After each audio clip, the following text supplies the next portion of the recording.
മറ്റു ചില വാർത്തകളിലേക്ക് കൂടി. താരങ്ങൾക്കെതിരായ ലൈംഗിക ആരോപണങ്ങളിലും ഹേമ കമ്മിറ്റി റിപ്പോർട്ടിലും ഒടുവിൽ മൗനം വെടിഞ്ഞിരിക്കുകയാണ് നടൻ മമ്മൂട്ടിയും. സിനിമയിൽ ഒരു ശക്തി കേന്ദ്രവും ഇല്ല എന്നാണ് മമ്മൂട്ടിയുടെ വാദം. ശക്തി കേന്ദ്രത്തിന് നിലനിൽക്കാൻ കഴിയുന്ന മേഖലയല്ല സിനിമ. ശിക്ഷാവിധി കോടതി തീരുമാനിക്കട്ടെ. സംഘടനാ രീതി അനുസരിച്ച് ആദ്യം പ്രതികരിക്കേണ്ടത് നേതൃത്വമാണെന്നും അതിനാലാണ് പ്രതികരണം വൈകിയതെന്നും മമ്മൂട്ടി FB പോസ്റ്റിൽ കുറിച്ചു. നിർദ്ദേശങ്ങളെയും പരിഹാസങ്ങളെയും സർവാത്മന സ്വാഗതം ചെയ്യുകയും പിന്തുണയ്ക്കുകയും ചെയ്യുന്നു. അവ നടപ്പാക്കാൻ സിനിമാ മേഖലയിലെ എല്ലാ കൂട്ടായ്മകളും വേർതിരിവുകളില്ലാതെ കൈകോർത്തു നിൽക്കേണ്ട സമയമാണിത്.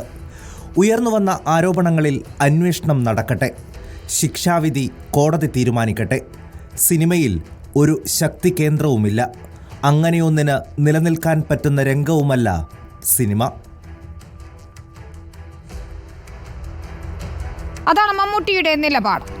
തനിക്കെതിരെ ഉയരുന്നത് വ്യാജ ലൈംഗിക ആരോപണങ്ങളാണെന്ന് നടൻ ജയസൂര്യ. നിയമ പോരാട്ടത്തിന് തയ്യാറെടുക്കുകയാണെന്നും നടൻ ഫേസ്ബുക്ക് കുറിപ്പിൽ പറയുന്നു.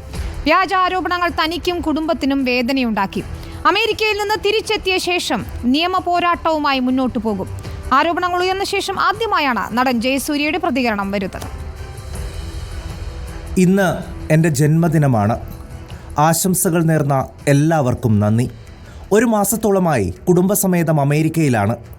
അപ്രതീക്ഷിതമായി എനിക്ക് നേരെ 2 വ്യാജ പീഡന ആരോപണങ്ങളുണ്ടായി. മറ്റേതൊരു വ്യക്തിയെപ്പോലെ അതെന്നെയും തകർത്തു. കുടുംബാംഗങ്ങളെ അഗാധമായ ദുഃഖത്തിലാഴ്ത്തി. മരവിപ്പുകൾക്കൊടുവിൽ നിയമവിദഗ്ധരുമായി കൂടിക്കാഴ്ച നടത്തി. ആർക്കെതിരെയും എപ്പോൾ വേണമെങ്കിലും വ്യാജ പീഡന ആരോപണങ്ങൾ ഉന്നയിക്കാം.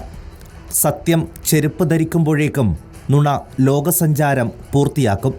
എങ്കിലും അന്തിമ വിജയം സത്യത്തിന് തന്നെയായിരിക്കും. നിരപരാധിത്വം തെളിയിക്കാനുള്ള നിയമപോരാട്ടം തുടരും. പാപം ചെയ്യാത്തവർ കല്ലെറിയട്ടെ, പാപികളുടെ നേരെ മാത്രം.